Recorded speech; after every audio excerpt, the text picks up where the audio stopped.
नमस्कार साथियों, एवरग्रीन पाठशाला के यूट्यूब चैनल पर आप सभी का स्वागत है। इंडियन ज्योग्राफी में हम भारत के भौतिक प्रदेश पढ़ रहे थे और जो हमारी लास्ट क्लास हुई थी उसमें हमने पश्चिमी घाट पढ़ा था। प्रायद्वीपीय पठारी प्रदेश में हम पहले पहाड़ियाँ और पर्वत पढ़ रहे हैं। उम्मीद करता हूँ सभी क्लासें आप रेगुलरली देख रहे होंगे। चीज़ें अगर कुछ समझ नहीं आ रही हैं तो आप मुझे कमेंट बॉक्स में पूछ सकते हैं। चीज़ें एक दूसरे से लिंक हैं, इसलिए आपको सारे वीडियो एक 1 बाय 1 देखने ही पड़ेंगे। अब हम आज की क्लास में पूर्वी घाट और नीलगिरी पर्वतमाला पढ़ने वाले हैं। कल जो हमने पढ़ा वो थी पश्चिमी घाट पर्वतमाला, उसमें हमने 2 दर्रे भी पढ़ लिए थे, थाल घाट और भोर घाट।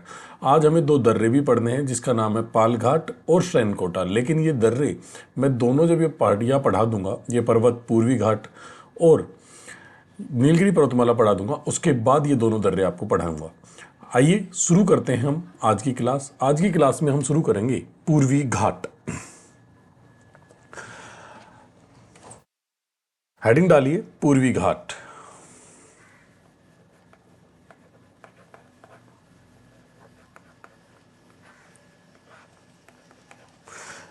ईस्टर्न घाट जो है, अब हम इस पर्वतमाला को पढ़ने वाले हैं।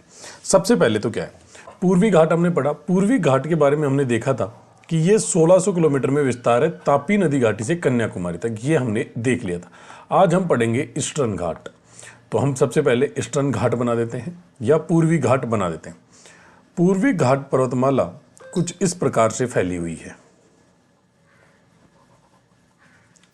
ये मान लीजिए पूर्वी घाट पर्वतमाला है या पूर्वी घाट पर्वत है। सबसे पहले बात करते हैं कि पूर्वी घाट का विस्तार कहां से लेकर कहां तक है। तो यदि हम बात करें तो पूर्वी घाट फैली हुई है महानदी घाटी से लेकर या महानदी से लेकर नीचे नीलगिरी पर्वतमाला तक। कहां तक? नीलगिरी पर्वतमाला तक। नीलगिरी इंपॉर्टेंट है। अगर इसकी लंबाई की बात करें या इसके विस्तार की बात करें कि कितने किलोमीटर में पूर्वी घाट पर्वतमाला का विस्तार है, तो वो है 800 किलोमीटर। पूर्वी घाट जो पर्वतमाला है, इसका विस्तार की बात करें तो ये विस्तार है 800 किलोमीटर में। 800 किलोमीटर। कितना? 800 किलोमीटर। इंपॉर्टेंट क्या है, यदि कोई टॉपिक आपकी समझ नहीं आता है ना, तो जरूरी नहीं है कि एक बार में ही चीजें आपकी समझ में आए। आप मुझे कमेंट बॉक्स में उस टॉपिक के बारे में बताइए। जैसे कि आपको सॉरी पश्चिमी घाट समझ नहीं आया तो हम पूरा पश्चिमी घाट दोबारा पढ़ेंगे, अलग तरीके से समझने की कोशिश करेंगे, चीज़ें समझेंगे। समझना सबसे ज़्यादा इंपॉर्टेंट है, उसके बाद रटना होता रहेगा। रट लेंगे हम चीज़ों को कि भाई 1600 किलोमीटर की इसकी लंबाई है, विस्तार है, 1200 मीटर इसकी सबसे इसका औसत ऊंचाई 1200 मीटर है। फिर हम रट लेंगे इसकी सबसे ऊंची चोटी अनाई मूडी है। फिर हम ये भी रट लेंगे कि उत्तरी सह्याद्री की सबसे ऊंची चोटी कलसुबाई है। लेकिन एक बार चीज़ें समझ में आनी चाहिए, तो समझना सबसे ज़्यादा जरूरी है। अब पूर्वी घाट पर आप अपना ध्यान रखिए। ये पूर्वी घाट है। अब पूर्वी घाट जो पर्वतमाला है, ये प्राचीन वलित पर्वतमाला है, ये आपको याद रखना है।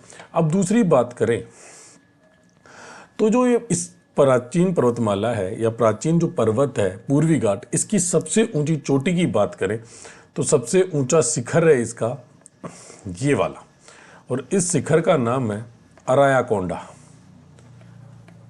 अरायाकोंडा कौन सा शिखर है? अरायाकोंडा। हाइट की बात करें तो इसकी हाइट है 1680 मीटर। अरायाकोंडा की हाइट है 1680 मीटर और ये आंध्र प्रदेश में है। ये बात भी आपको याद रखनी है। पूर्वी घाट में अब तक हमने देखा कि पूर्वी घाट जो पर्वतमाला है उसका विस्तार महानदी से लेकर नीलगिरी पर्वतमाला तक है, और इस विस्तार में देखें तो ये 800 किलोमीटर में विस्तृत एक प्राचीन वलित पर्वतमाला है। इसकी सबसे ऊंची चोटी अरायाकोंडा है। कौन सी है? अरायाकोंडा। इसके अलावा कुछ और चोटियां भी पाई जाती हैं, जैसे आंध्र प्रदेश में एक चोटी पाई जाएगी जिंदागढ़। इसके अलावा एक चोटी और पाई जाती है जिसका नाम है देवमाली। देवमाली के अलावा एक चोटी और मिलेगी और उसे बोलते हैं महेंद्रगिरी। ये दोनों महेंद्रगिरी और देवमाली चोटी उड़ीसा में है। 1 मिनट, तब तक आप वीडियो को लाइक और शेयर जरूर करें, अपने दोस्तों को भी भेजें ताकि वो भी हमारी क्लासों का फायदा उठा सकें।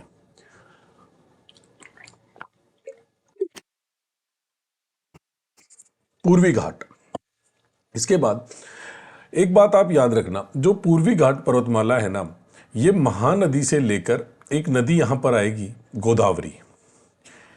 ये मान लीजिए कि गोदावरी नदी बना देता हूं मैं, ये हम गोदावरी नदी बना रहे हैं। तो महानदी से लेकर गोदावरी नदी तक, गोदावरी नदी तक, यहां तक तो है ये पर्वतमाला एक सतत श्रेणी, अर्थात सतत श्रेणी है। इसके बाद गोदावरी नदी के आगे ये श्रेणी असतत है, क्योंकि इसमें विभिन्न नदियों के द्वारा इस श्रेणी का अपर्दन कर दिया गया है। तो गोदावरी नदी से आगे ये श्रेणी नीलगिरी पर्वतमाला तक असतत हो जाती है।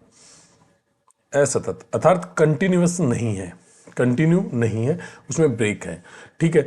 जबकि इसके अपोजिट जब हमने पश्चिमी घाट पढ़ा था, तो पश्चिमी घाट एक सतत श्रेणी थी जिसे दर्रों के माध्यम से पार किया जा रहा था, ठीक है। तो ये बात आपको याद रखनी है। पूर्वी घाट महानदी से लेकर गोदावरी नदी तक तो है एक सतत श्रेणी, कंटिन्यू है, और उसके बाद गोदावरी नदी से लेकर नीलगिरी तक ये सतत श्रेणी नहीं है, असतत श्रेणी है। ये बात आपको याद रखना है, नदियों द्वारा इसका अपर्दन कर दिया गया है। इसके अलावा इसमें कुछ अन्य पहाड़ियां भी पाई जाती हैं, छोटी छोटी पहाड़ियां हैं, जिनमें हम एक दो का नाम लिख लेते हैं, ठीक है। पेन चेंज कर लेता हूं मैं, ये पहाड़ियां लिख देते हैं हम छोटी छोटी, है ना। देखो इसमें एक लिख देता हूं मैं शेषचलम, ये लिख देता हूं सेवरॉय, और ये लिख देता हूं नाला मल्ला। ऐसी कुछ छोटी छोटी पहाड़ियां यहां पर शामिल हैं। शेषचलम एक संरक्षित क्षेत्र है या आरक्षित क्षेत्र है, संरक्षित क्षेत्र, और शेषचलम जाना जाता है लाल चंदन के लिए, लाल चंदन के लिए जाना जाता है। जैव आरक्षित क्षेत्र या जैव संरक्षित क्षेत्र है शेषचलम, जो कि लाल चंदन के लिए जाना जाता है, ठीक है। ये था पूरा पूर्वी घाट, ज़्यादा कुछ नहीं है पूर्वी घाट में। उम्मीद करता हूँ पूर्वी घाट आपको समझ आ गया होगा, ठीक है। अब हम पूर्वी घाट के बारे में नोट्स बना लेते हैं, ताकि चीज़ें यहीं की यहीं क्लियर हो जाए, नोट्स भी हमारे क्लियर हो जाए और चीज़ें हमें समझ में आ जाए, ठीक है। तो लिखना शुरू कीजिए। सबसे पहले लिखिए आप,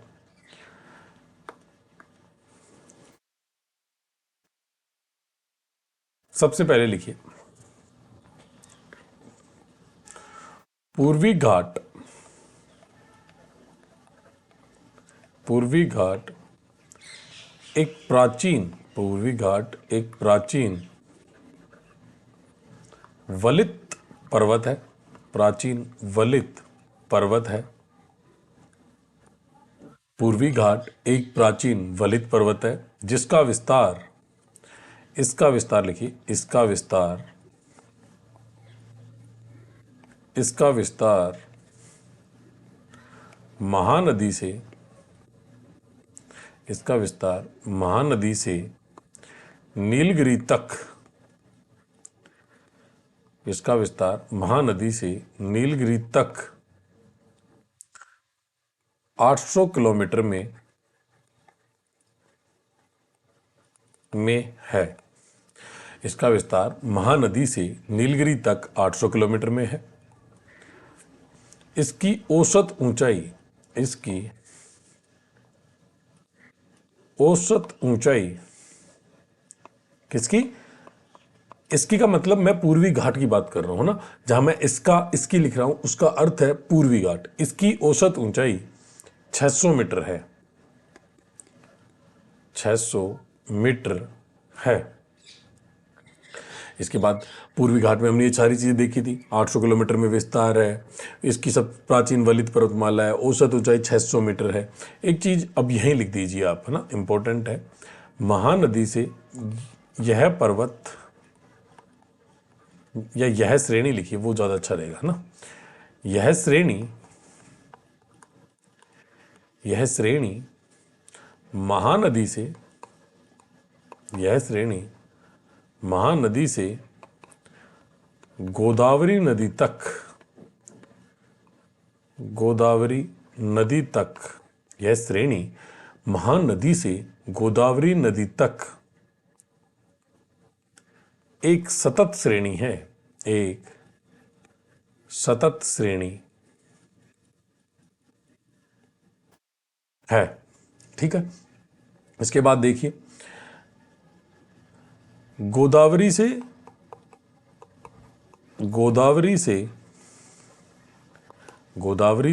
नीलगिरी तक, गोदावरी से नीलगिरी तक नदियों के द्वारा, गोदावरी से नीलगिरी तक नदियों के द्वारा अत्यधिक नदियों के द्वारा अत्यधिक अपर्दन करने के कारण, नदियों के द्वारा अत्यधिक अपर्दन करने के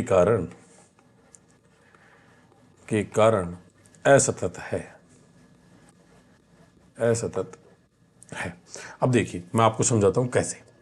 हमने इधर पढ़ा था, ये था पर्वत हमारा, मान लीजिए कि ये पर्वत था हमारा पश्चिमी घाट। कौन सा घाट है ये पश्चिमी घाट है। ठीक है, और ये पर्वत है पूर्वी घाट।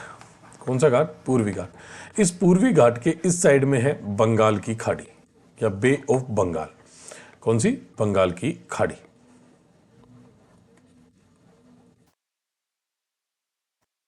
अब जो पश्चिमी घाट से नदियां आएंगी, यहां से मान लीजिए उत्तरी सह्याद्री से गोदावरी निकल कर आ रही है, यहां तक की जो ऊपर वाली श्रेणी है ना, ये तो है सतत। इसके नीचे ये गोदावरी नदी हो गई, गोदावरी के नीचे यहाँ देखेंगे तो कावेरी नदी आएगी।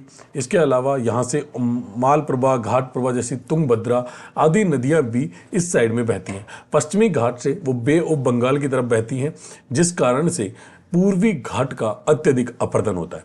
क्यों अपर्दन होता है? क्योंकि नदियाँ इस भाग को अपर्दित कर देती हैं। पूर्व पश्चिमी घाट से जो नदियाँ निकलती हैं, जो बंगाल की खाड़ी की तरफ जाती हैं, उन नदियों के द्वारा पूर्वी घाट का अत्यधिक अपर्दन किया जाता है। और उस अपर्दन के कारण ये जो घाट है पूर्वी घाट, ये महान गोदावरी नदी से लेकर नीलगिरी तक कंटिन्यूअस नहीं है, अर्थात असतत है, बीच बीच में ब्रेक है, टूटा हुआ है, अपर्दित पर्वत हो जाता है। लेकिन महानदी से गोदावरी तक सतत है, अर्थात कंटिन्यूअस है। ये बात आपको ध्यान रखनी है। ठीक है, आगे चलते हैं। इसको मैं एक बार मिटा देता हूं। कितनी चीजें हमने लिख ली अब तक। जो हमने लिखा है उसमें लिखा है कि प्राचीन वलित पर्वत है, फिर लिखा था इसका विस्तार जो महानदी से लेकर नीलगिरी तक 800 किलोमीटर में है, औसत ऊंचाई 600 मीटर है। औसत ऊंचाई के बाद हमने लिखा था कि ये महानदी से गोदावरी तक सतत श्रेणी है और उसके आगे असतत श्रेणी है नीलगिरी तक। मैं जब तक पानी पी रहा हूं, आप वीडियो को लाइक और शेयर जरूर करें। कोई चीज़ अगर आपकी समझ नहीं आ रही है तो आप मुझे कमेंट बॉक्स में अभी बताएं, हम उस पर दोबारा डिस्कशन कर लेंगे। चीज़ें समझ में आना जरूरी है। एक बार समझ नहीं आएगी, दोबारा समझेंगे, दोबारा भी समझ नहीं आएगी, तीसरी बार समझेंगे, तीसरी बार भी नहीं आएगी, चौथी बार भी समझेंगे। लेकिन अलग अलग तरीके से समझने की कोशिश करेंगे। अगर ऐसे समझ में नहीं आ रहा है तो दूसरे तरीके से समझ लेंगे, और यदि उससे भी समझ में नहीं आएगा तो कोई तीसरा तरीका निकालेंगे। लेकिन चीज़ें समझेंगे, जब चीज़ें समझेंगे तभी चीज़ें हमें याद होंगी।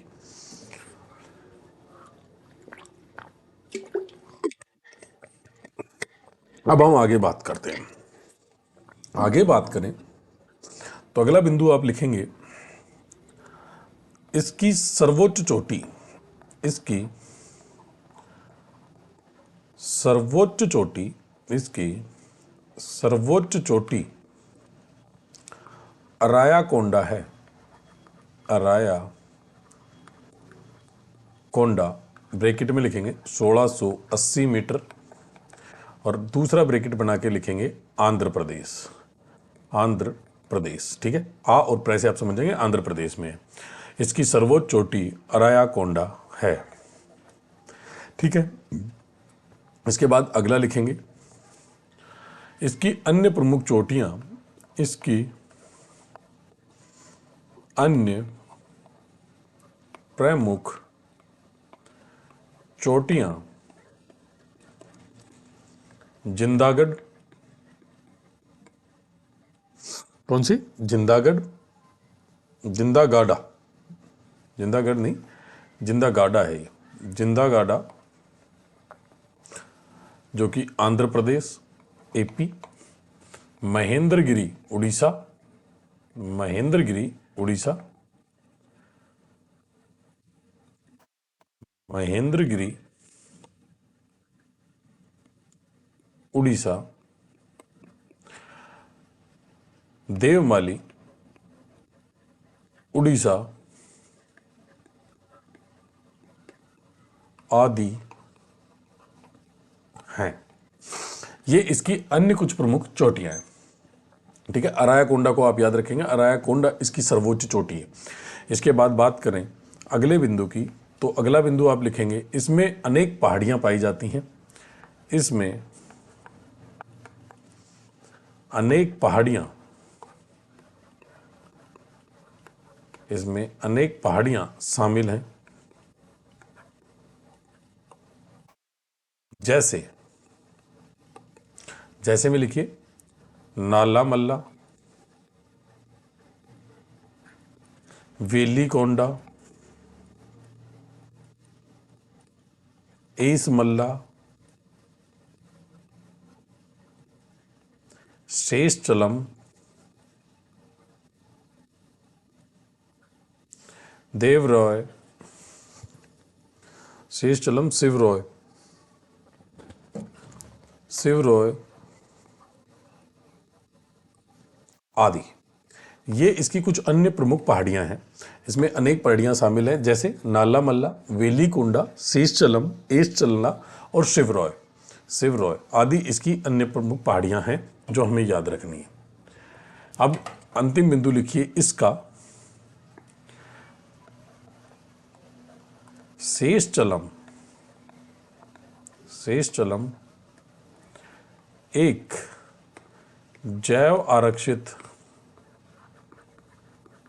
शेषचलम एक जैव आरक्षित क्षेत्र है जो लाल चंदन के लिए प्रसिद्ध है, जो लाल चंदन के लिए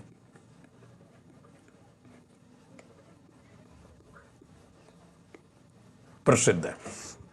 यह पढ़ा हमने पूर्वी घाट। एक बार हम पूरे पूर्वी घाट का रिवीजन कर लेते हैं, ताकि 3 बार यही चीजें हो गई। पहले मैंने आपको समझाया, अब फिर मैंने नोट्स बनवाए, और एक बार मैं आपको शॉर्ट फॉर्मेट में रिवीजन करवा रहा हूं, चीजें यहीं समझ आ जाएंगी, है ना। सबसे पहले हम बनाते हैं, बनाते नहीं है, अब मैं लिखूंगा केवल, है ना। ये मैंने लिख दिया पूर्वी घाट, और अब मैं आपसे पूछता हूं, और आप पहले खुद जवाब देने की कोशिश करना, बाद में मेरे द्वारा बोली हुई बात को सुनना या समझना, है ना। सबसे पहले अगर इसके विस्तार की बात करें तो इसका विस्तार कहां से कहां तक है, तो विस्तार इसका महानदी से नीलगिरी, आपने भी पढ़ा है पूर्वी घाट, ठीक है। किलोमीटर कितना है, तो 800 किलोमीटर, 800 किलोमीटर में विस्तार है ना, पढ़ा है आपने, अब भी पढ़ा है, ज़्यादा टाइम भी नहीं हुआ है, 5 मिनट हुई होंगे मुझे आपको समझाए हुए, है ना। उसके बाद अगर इसकी औसत ऊंचाई की बात करें, औसत ऊंचाई,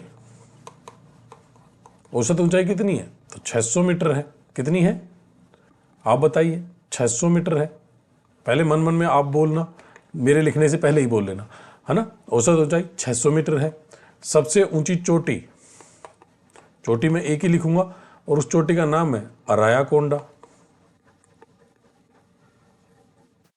अगर बात करें कि कहां तक ये सतत है, तो अगर सतत की बात करें तो महानदी से गोदावरी, महानदी से गोदावरी, समझ आ रही है चीजें, समझिए। विस्तार कहां से कहां तक, महानदी से नीलगिरी, विस्तार कितने किलोमीटर में, 800 किलोमीटर में। ऊंचाई कितनी, औसत 600 मीटर। चोटी सबसे ऊंची अरायाकोंडा। उसके बाद सतत श्रेणी महानदी से गोदावरी तक। कुछ प्रमुख पहाड़ियां, तो उसमें आप 2-4 नाम आप लिख दीजिए, जैसे शेषचलम, नाला मल्ला, पालकोंडा आदि। ये कुछ अन्य पहाड़ियां हैं। और इसके बाद हमने देखा कि शेषचलम, शेषचलम जाना जाता है, शेषचलम जाना जाता है लाल चंदन के लिए। किसके लिए, लाल चंदन। यही चीज तो हमने पढ़ी, यही पढ़ा है ना पूरा, ये था हमारा पूरे पूर्वी घाट। बताओ कोई दिक्कत आई? कोई दिक्कत? ये चीज़ समझ नहीं आई? नहीं आई तो बताइए, हम दोबारा पढ़ लेंगे, कोई दिक्कत नहीं है, लेकिन चीज़ें समझ आना जरूरी है। अब हम आगे बढ़ते हैं। अब पढ़ेंगे हम प्रायद्वीपीय पठारी प्रदेश की अंतिम पहाड़ी या पर्वत, नीलगिरी पहाड़ियां। कौन सी? नीलगिरी पहाड़ियां।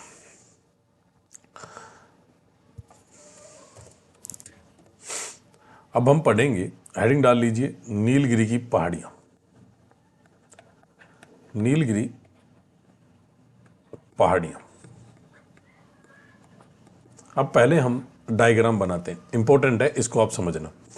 इस पेन से मैं बना रहा हूं, ये मान लीजिए कि है पश्चिमी घाट। कौन सा पर्वत है ये लाइन को आपको मानना है पश्चिमी घाट, ठीक है। और कुछ यहां विस्तार हमें मिलेगा। नीलगिरी को मैं बड़ा बना रहा हूं इतना आप, ताकि चीजें हम यहां क्लियरली लिख पाए। ये पर्वत है नीलगिरी। कौन सा? नीलगिरी। और दूसरा पर्वत मैं इस साइड में बना रहा हूं, ये है ईस्टर्न घाट। कौन सा? पूर्वी घाट।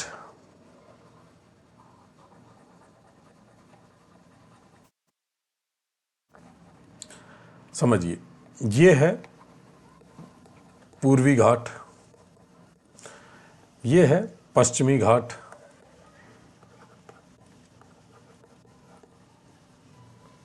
और ये है नीलगिरी। नीलगिरी। तो एक चीज तो आपको क्लियर हो रही है, पश्चिमी घाट और पूर्वी घाट नीलगिरी पर्वतमाला पर आकर मिलते हैं, अर्थात दोनों के बीच जो नीलगिरी पर्वतमाला है, दोनों पर्वत कहीं आकर मिलते हैं तो वो नीलगिरी पर्वतमाला पर आकर मिलते हैं, ठीक है। पूर्वी घाट पूर्वी तट पर आ जाएगा और पश्चिमी घाट पश्चिमी तट पर आ जाएगा, और दोनों नीलगिरी पर्वतमाला पर मिलेंगे, ये बात आपको याद रखनी। अगर हम बात करें तो इसका विस्तार कितने राज्यों में है, तो अब मैं एक एक राज्य लिख देता हूं, तो आप समझते भी जाएंगे उनको ना। ये मान लीजिए मैंने लिख दिया पहला, तो केरल,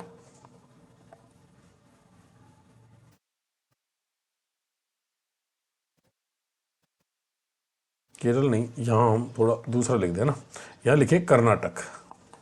कर्नाटक। दूसरा लिखे केरल, और तीसरा है तमिलनाडु। कौन सा?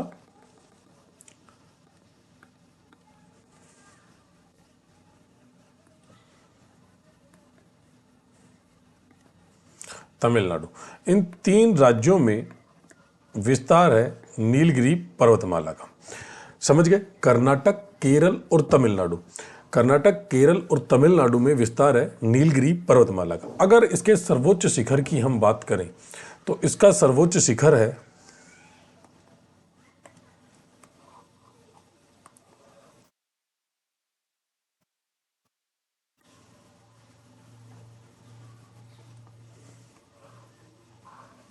इसके हम सर्वोच्च शिखर की बात करें तो इसका सर्वोच्च शिखर है डोडा बेटा। डोडा बेटा। इसकी हाइट है लगभग 2637 मीटर। कितनी? 2637 मीटर। डोडा बेटा 2637 मीटर की इसकी हाइट है, और डोडा बेटा दक्षिण भारत की दूसरी सबसे ऊंची चोटी है। पहली पश्चिमी घाट की जो सबसे ऊंची चोटी है अनाईमुडी, वो ही दक्षिण भारत की सबसे ऊंची चोटी है 2695 मीटर। ये डोडा बेटा है 2637 मीटर, जो कि नीलगिरी की सबसे ऊंची चोटी है और दक्षिण भारत की दूसरी सबसे ऊंची चोटी है। इंपॉर्टेंट है, बार बार सवाल यहां से पूछा जाता है। ये जो नीलगिरी पर्वतमाला है ना, यहां पर एक स्थान स्थित है तमिलनाडु में, ऊटी। ठीक है, ऊटी नामक स्थान है, और ये एक पर्वतीय स्थल है जो कि जैव पर्वतीय स्थल है। कौन सा? ऊटी नामक स्थान है। आप लिख लीजिए ऊटी। मैं एक जगह बना देता हूं, कहीं भी यहां बना देते हैं ना, ऊटी। ऊटी। ऊटी पर्वतीय स्थल या जो हिल स्टेशन है वो स्थित है नीलगिरी पर्वतमाला में। ऊटी स्थित है। अब हमने अब तक नीलगिरी के बारे में क्या पढ़ा? सबसे पहले हमने पढ़ा कि नीलगिरी पर्वतमाला पर पूर्वी घाट और पश्चिमी घाट आकर मिलते हैं। ठीक है, विस्तार किन किन राज्यों में? कर्नाटक, केरल और तमिलनाडु में। सबसे ऊंची चोटी कौन सी है? तो डोडा बेटा है। ठीक है, कौन सा दर्शनीय या पर्वतीय स्थल नीलगिरी पर्वतमाला में स्थित है? तो ऊटी स्थित है। ये चीज हम पढ़ चुके। अब आगे चलते हैं। आगे चलेंगे तो एक चीज आप याद रखना कि ये खंड पर्वत है। कौन सा पर्वत है? खंड पर्वत। खंड पर्वत, नीलगिरी एक खंड पर्वत है, ये बात आपको याद रखनी है। नीलगिरी की जैव विविधता उच्च है। जैव विविधता उच्च। नीलगिरी जो पहाड़ियां हैं उनकी जैव विविधता अधिक है या उच्च है, और जैव विविधता अधिक होने के कारण इसे भारत का पहला जैव आरक्षित क्षेत्र घोषित किया गया था या बनाया गया था। भारत का पहला जैव आरक्षित क्षेत्र था नीलगिरी की पहाड़ियां। ये बात आपको याद रखनी है। एक जनजाति यहां पर निवास करती है और उस जनजाति का नाम है टोडा जनजाति। नीलगिरी पहाड़ियों में एक जनजाति निवास करती है। कौन सी जनजाति रहती है यहां पर? टोडा जनजाति। और टोडा जनजाति भैंस पालन का कार्य करती है। भैंस पालन, समझ में आया? नीलगिरी की पहाड़ियों में एक जनजाति रहती है और उस जनजाति का नाम है टोडा जनजाति, और टोडा जनजाति के द्वारा भैंस पालन का कार्य किया जाता है। इसके साथ साथ आपको एक चीज और याद रखनी होगी, नीलगिरी की पहाड़ियों में चाय की कृषि की जाती है, चाय की खेती की जाती है। कौन सी खेती की जाती है? चाय की कृषि, ये नीलगिरी की पहाड़ियों में की जाती है। अब तक हमने कितने पॉइंट देखे? मैं आपसे पूछूं कि नीलगिरी की पहाड़ियों का विस्तार किन राज्यों में है? कर्नाटक, केरल, तमिलनाडु। सबसे ऊंची चोटी डोडा बेटा। रमणीय स्थल कौन सा पर्वतीय स्थल या हिल स्टेशन यहां पर स्थित है? ऊटी। भारत का पहला जैव आरक्षित क्षेत्र किसे घोषित किया गया था? तो भी आपको पता होना चाहिए, नीलगिरी की पहाड़ियां। डोडा बेटे की हाइट 2637 मीटर। कौन सी है ये दक्षिण भारत की दूसरी सबसे ऊंची चोटी है? पश्चिमी घाट और पूर्वी घाट किन पहाड़ियों पर आकर मिलते हैं? तो नीलगिरी पहाड़ियों पर आकर मिलते हैं। ठीक है, और कौन सी जनजाति यहां निवास करती है? तो टोडा जनजाति यहां निवास करती है, टोडा। ठीक है, और उनके द्वारा भैंस पालन का कार्य किया जाता है। चाय की कृषि भी नीलगिरी की पहाड़ियों में की जाती है। चाय की रोपण कृषि नीलगिरी की पहाड़ियों में की जाती है। सारी चीज़ें सिस्टमेटिक ढंग से हो गई, एक ही जगह आपको मिल भी रही है।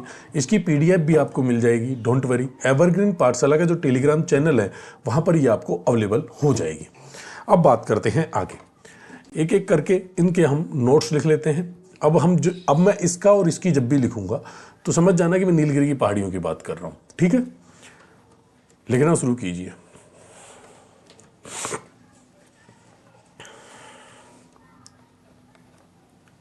इसका विस्तार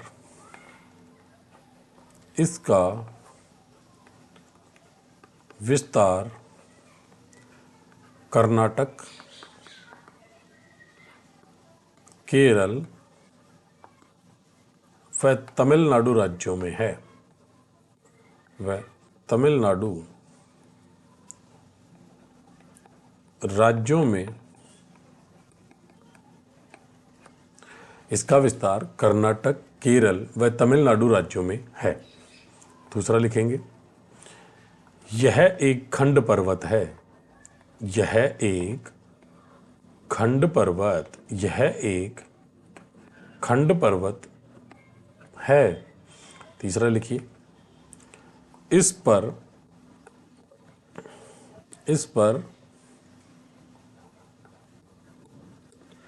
पश्चिमी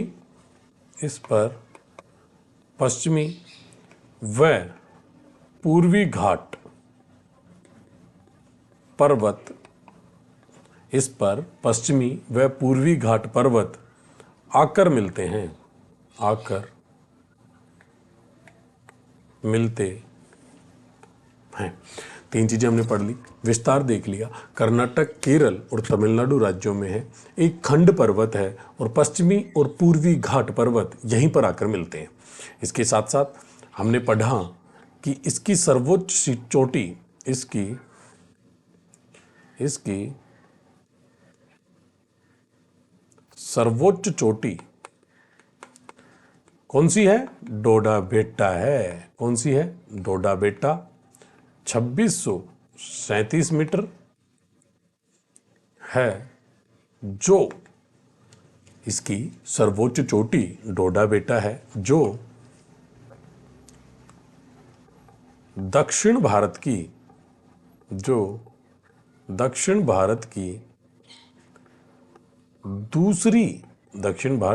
दूसरी सबसे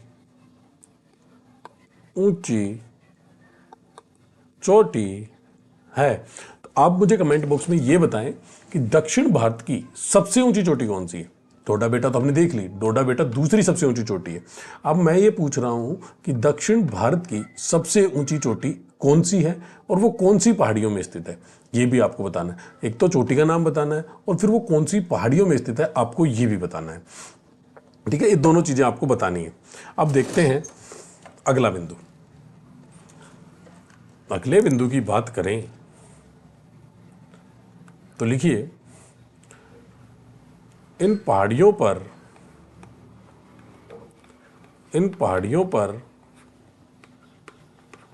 जैव विविधता अधिक होती है। जैव विविधता उच्च होती है, लिख दो। जैव विविधता उच्च होती है। इसी कारण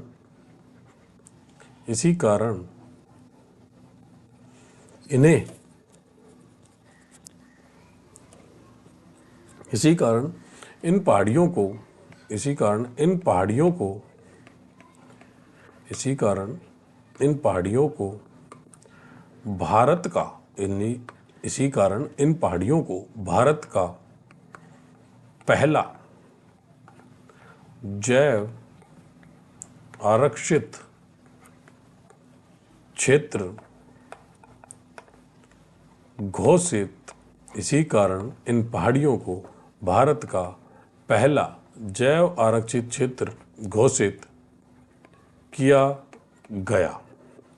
ठीक है, इसके बाद हम आगे चलें तो आगे लिखिए, इन पहाड़ियों पर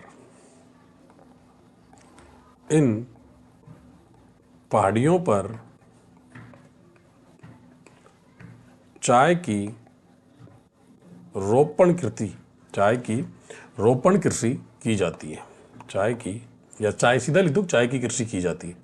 चाय की रोपण कृषि की जाती है। इन पहाड़ियों पर चाय की रोपण कृषि की जाती है। अगला बिंदु, इन पहाड़ियों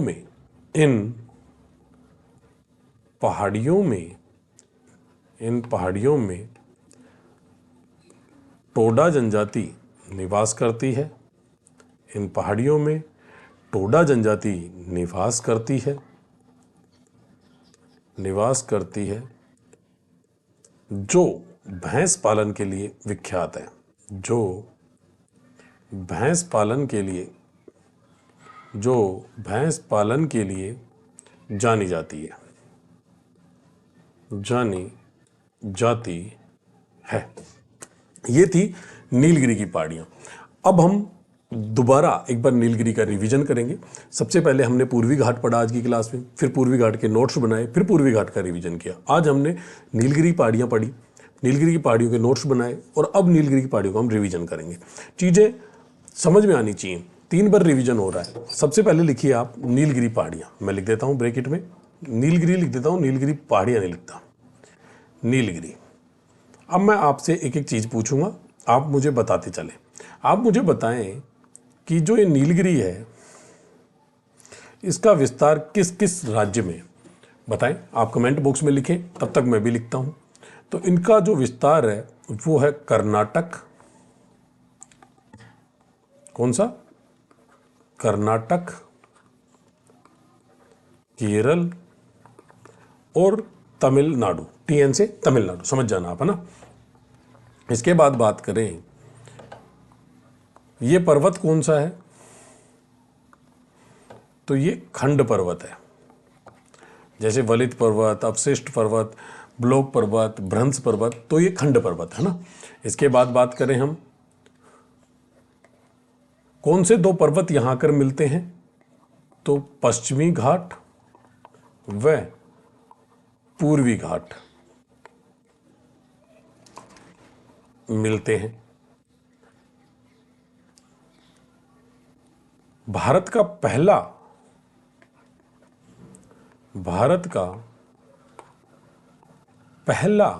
कौन सा, पहला जैव आरक्षित क्षेत्र,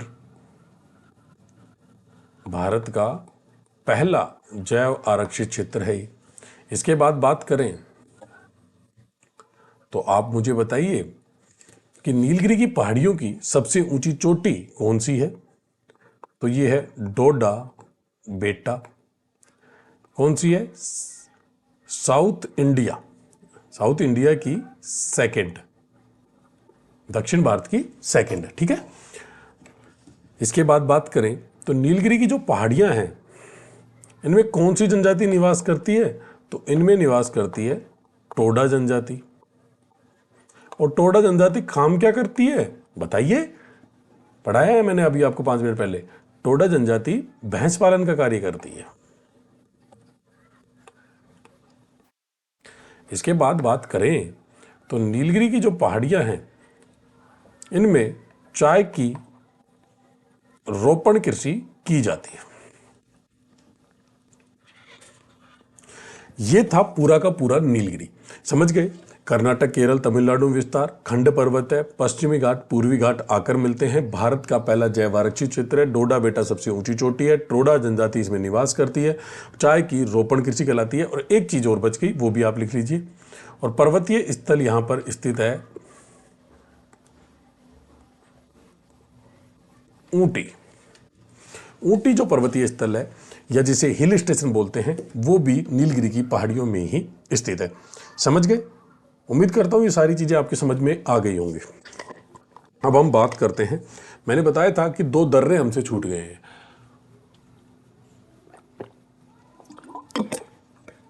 छूटे नहीं, एक्चुअली मैंने उनको छोड़ा था कि पहले नीलगिरी की पहाड़ियां हम पढ़ेंगे, उसके बाद हम उन दर्रों को पढ़ेंगे। तो अब मैं उन दर्रों को आपको पढ़ाता हूं। सबसे पहले देखिए, मैं बना रहा हूं पश्चिमी घाट।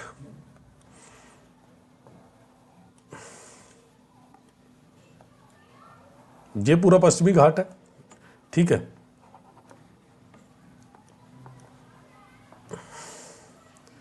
ये मैंने बना दी नीलगिरी की पहाड़ियां, और ये इस साइड में है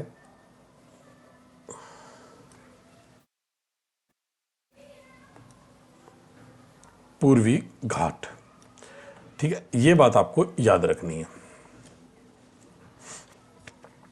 अब आपको क्या देखना है, मैंने यहां बताया था कि ये जो पहाड़ियां हैं इनमें एक पहाड़ी है अन्नामलाई की पहाड़ी है, ऐसे सीधी नहीं आएंगे ना। अन्नामलाई की पहाड़ी, और मान के चलिए कि हम मान लेते हैं ये वाला भाग, ठीक है। ऐसे सीधा तो हमने पढ़ने के दृष्टिकोण से बना लिया ना। ये मान लीजिए अन्नामलाई की पहाड़ियां हैं, ठीक है।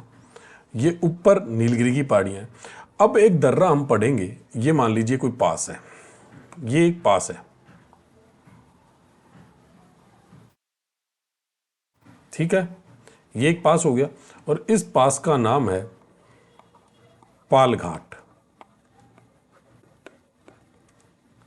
पाल घाट है, और किसको किससे जोड़ रहा है ये कोच्चि को कोयम्बटूर से जोड़ेगा। कोच्चि को कोयम्बटूर, कोच्चि को कोयम्बटूर से जोड़ेगा पाल घाट। और इस पाल घाट जो नीलगिरी की पहाड़ियों और अन्नामलाई की पहाड़ियों के बीच में, यहां से गुजरता है NH-47।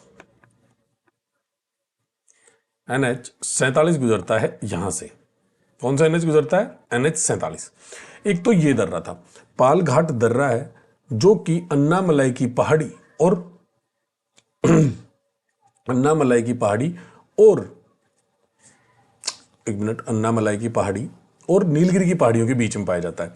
अन्नामलाई की पहाड़ी और नीलगिरी की पहाड़ियों के बीच में स्थित है पालघाट, पालघाट दर्रे से नेशनल हाईवे 47 गुजरता है और पालघाट दर्रा कोच्चि को कोयम्बटूर से जोड़ता है।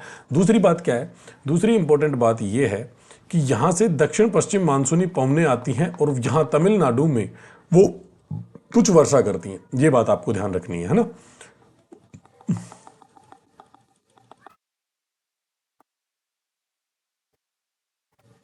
ये पहला दर्रा था। अब दूसरा दर्रा देखिए, यहीं पर देख लीजिए, पेन बदल देते हैं हम,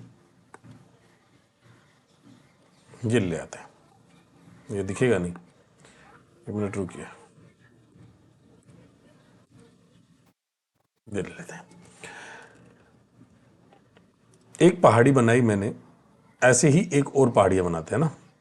यहां हमने पढ़ा इलायची की, हमने पढ़ा था दक्षिण जो सह्याद्री है उसमें पहाड़ियां हैं, उनकी 3 प्रमुख पहाड़ियां हमने पढ़ ली थी। ये है इलायची पहाड़ियां, और एक पहाड़ियां और पाई जाएंगी, ये मान लीजिए, दूसरा पेन लेते हैं हम, ये जो पहाड़ियां हैं ये है नागरचोल। कौन सी पहाड़ी? ये पहाड़ी है नागरचोल।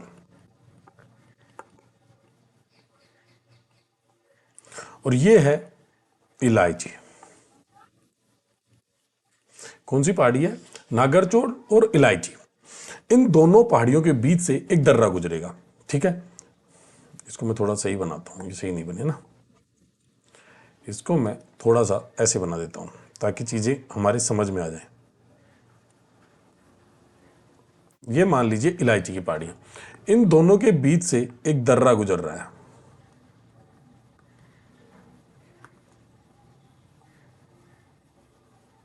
ये मान लीजिए एक दर्रा है, और इस दर्रे का जो नाम है ना, इस दर्रे का नाम है सेनकोटा। कौन सा दर्रा है ये दर्रा है सेनकोटा। इंपॉर्टेंट क्या है, सेनकोटा दर्रा जहां से गुजरता है ना, ये गुजरता है NH49 से। किससे? NH49। सेनकोटा दर्रा जहां से गुजर रहा है वह गुजरता है सेनकोटा से। और ये किसको किससे मिलाता है? तो ये बिंदु आप मान के चलें, ये 2 बिंदु, ये बिंदु है तिरुवनंतपुरम, तिरुवनंतपुरम, तिरुवनंतपुरम,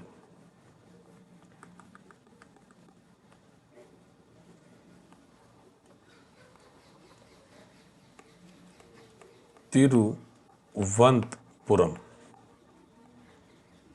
तिरुवनंतपुरम। और इधर ये जो है ये है मदुरई, मदुरई। समझ में आया? कोच्चि को कोयम्बटूर से कौन सा जोड़ता है? वो जोड़ता है पालघाट। और तिरुवनंतपुरम को मदुरई से कौन सा जोड़ता है? वो जोड़ता है सेनकोटा। NH49 गुजरता है सेनकोटा दर्रे से, और NH47 गुजरता है पालघाट दर्रे से। ठीक है, ये दोनों दर्रे थे जो मैं आपको समझाना चाह रहा था। अब आप समझ गए होंगे। अब हम इसको यहां से मिटा देते हैं ना। अब आप लिखना शुरू कीजिए।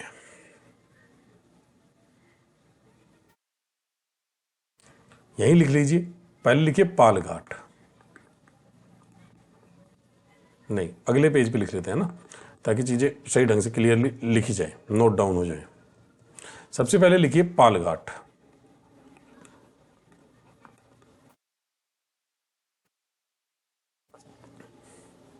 अन्नामलाई,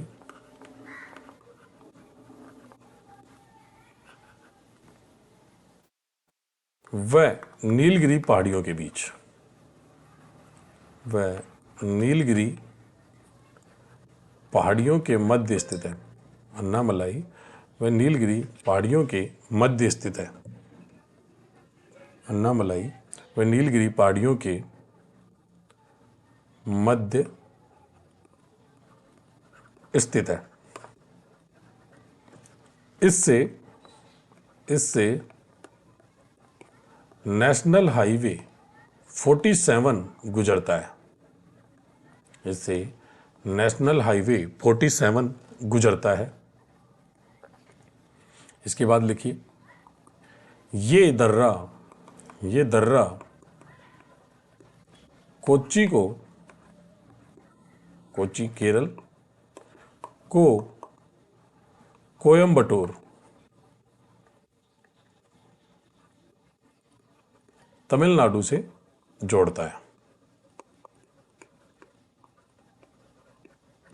ये जो दर्रा है ये कोच्चि को कोयम्बटूर से जोड़ता है, ये बात आपको याद रखनी है।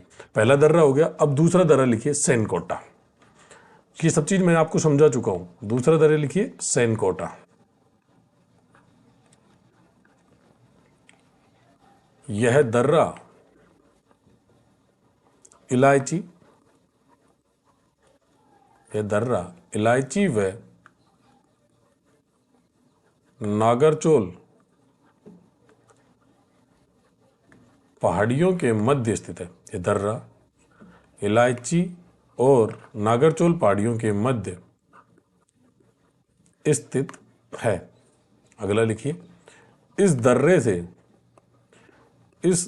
से नेशनल हाईवे, इस दर्रे से नेशनल हाईवे 49 गुजरता है। इस दर्रे से नेशनल हाईवे 49 गुजरता है। यह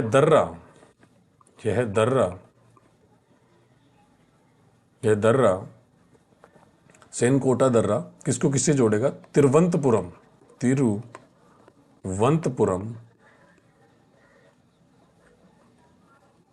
केरल को मदुरई तमिलनाडु से जोड़ता है। समझ गए दोनों दर्रे? मैंने दोनों दर्रे क्लियरली आपको समझा दिए, एक बार फिर समझा दूं मैं आपको। चलो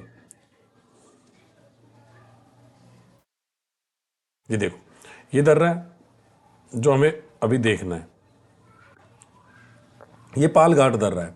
पालघाट दर्रा कोच्चि को कोयम्बटूर से जोड़ रहा है, नीलगिरी और अन्नामलाई की पहाड़ियों के बीच में। NH 47 यहां से गुजर रहा है, ये बात आपको याद रखनी है। फिर दूसरा दर्रा था सेनकोटा, जिससे NH 49 गुजरता है। ये दर्रा है नागरचोल और इलायची पहाड़ियों के मध्य, और ये जोड़ता है तिरुवनंतपुरम को मदुरई से जोड़ता है। ये दोनों चीजें आपको याद रखनी है, ठीक है। ये था हमारा। अब हम एक छोटा सा टॉपिक और पढ़ेंगे और फिर उसके बाद पहाड़ियाँ हमारी कंप्लीट हो जाएंगी आज। फिर कल हम पठार शुरू कर देंगे, है ना। अब हम बात करते हैं, ज़्यादा कुछ नहीं है, सब कुछ आपको पढ़ा हुआ है। पश्चिमी घाट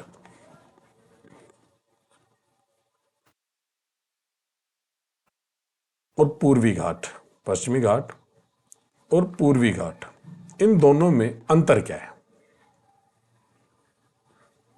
अगर बात करें तो हमें पता होना चाहिए ना अंतर है क्या। पहला लिखिए विस्तार। ताप्ती नदी से कन्याकुमारी, ताप्ती नदी से कन्याकुमारी,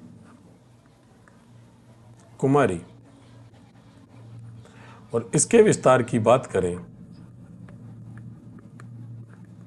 तो पूर्वी घाट का विस्तार हमने देखा था महानदी से नीलगिरी, महानदी से नीलगिरी पढ़ा है आपने। कितने किलोमीटर में विस्तार है? तो इसका विस्तार है 1600 किलोमीटर। इसके विस्तार की बात करें तो इसका विस्तार है 800 किलोमीटर। अंतर यही होते हैं, आपको बस पता होना चाहिए। मैं यहीं पर नोट डाउन करवा रहा हूं शॉर्ट फॉर्मेट के रूप में, ताकि दोनों जो पर्वत है उनका रिवीजन हो जाए।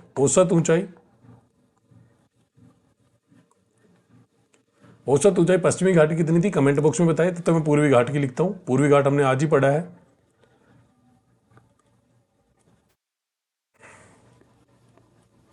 औसत ऊंचाई 600 मीटर। याद आई कितनी थी पूर्वी पश्चिमी घाट की? पश्चिमी घाट की औसत ऊंचाई थी 1200 मीटर। चौथा पॉइंट लिखिए, सब सर्वोच्च चोटी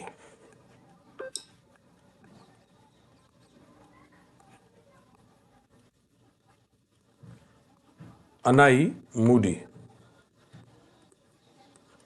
और इसकी सर्वोच्च चोटी थी अराया कोंडा। ठीक है, अगला बिंदु लिखिए। 5 पॉइंट हो चुके थे, अब हम छठा बिंदु लिखेंगे ना। ये सतत श्रेणी है, ये असतत श्रेणी है, अर्थात ये कंटिन्यू नहीं है। पूर्वी घाट कंटिन्यू नहीं है।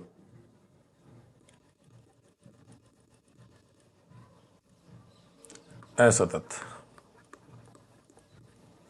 ठीक है।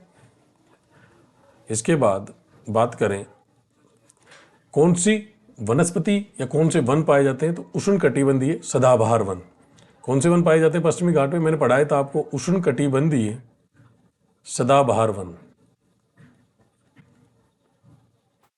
सदाबहार वन। इस पे कौन से पाए जाएंगे? मिश्रित पतझड़ वन। मिश्रित पतझड़ वन पाए जाते हैं पूर्वी घाट पे। कौन से वन पाए जाते हैं? मिश्रित पतझड़ वन। पतझड़ वनस्पति है ना, मिश्रित पतझड़ वन या वनस्पति।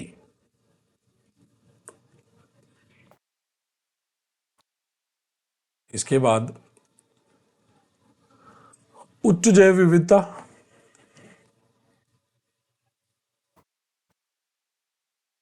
विविधता 36 जैव विविधता तप्त स्थलों में एक।